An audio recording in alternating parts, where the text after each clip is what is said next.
The Ganges, Brahmaputra, Meghna, and Salween transboundary rivers originate in the Himalayas, the world's tallest mountains, flowing through extensive floodplains, lowlands, wetlands, deltas, estuaries, and bays.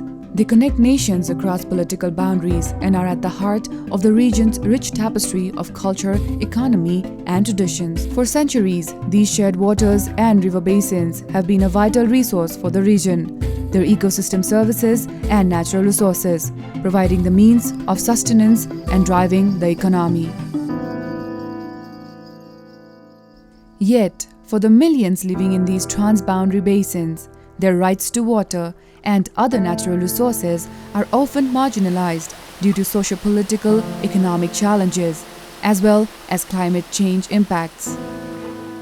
At the front line of these impacts are the riverine communities, who continuously struggle to improve their lives, protect livelihoods, and build resilience. Their rights are mostly affected by ways shared water resources are governed, and the benefits are shared across borders and among different stakeholder groups.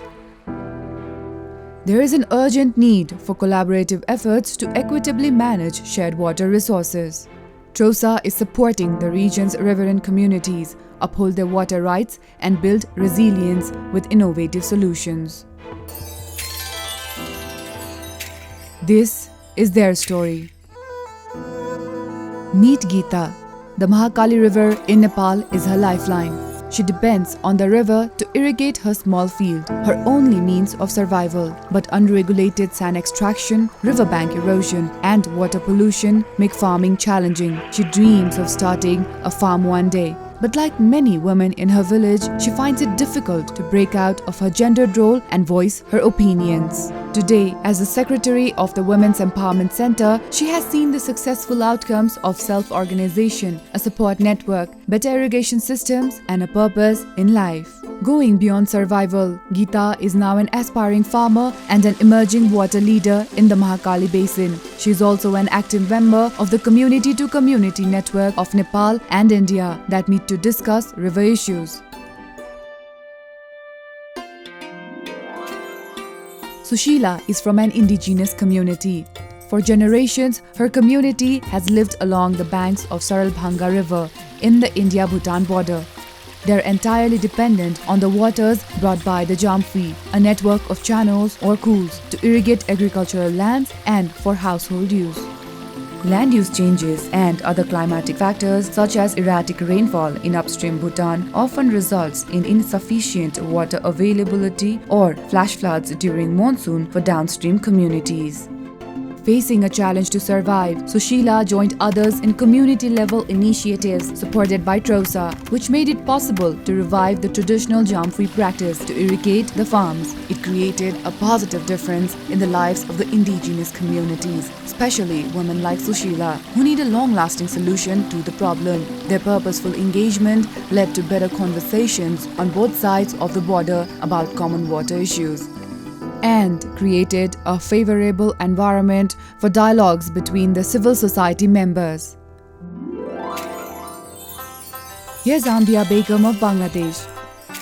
Affected by riverbank erosion and seasonal bans on fishing and decreased water flow from upstream in the winter and floods in the monsoon, Ambia's livelihood was all but lost.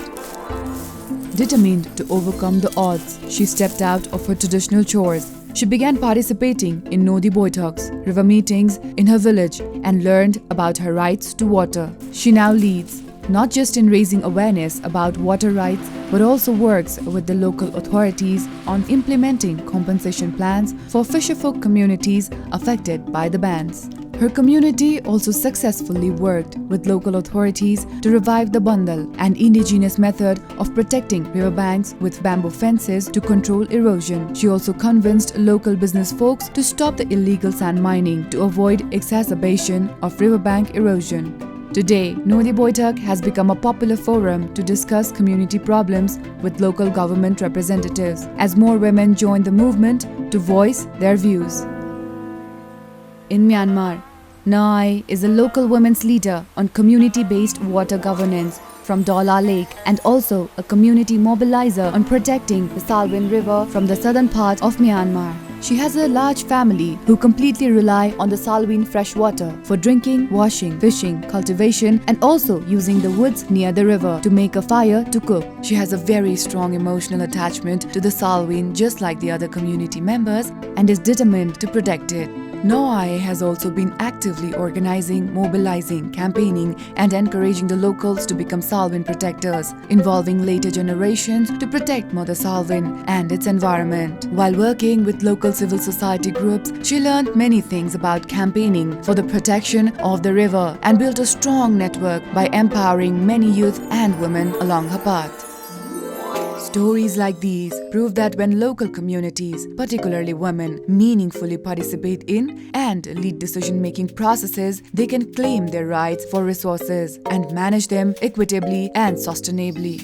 Through multi-stakeholder partnerships, mutual trust, evidence building, and a shared vision, TROSA is demonstrating that such partnerships and collective action are critical to build more inclusive regional and sub-regional cooperation on transboundary rivers and ensure that these vital ecosystems are equitably and sustainably managed. With knowledge and solutions, opportunities for learning, sharing, and co-creation, TROSA and partners are demonstrating how shared rivers could be governed and the rights, particularly of women and indigenous communities, are protected and benefits equitably shared to reduce poverty and build long-term resilience of the region's people and nations.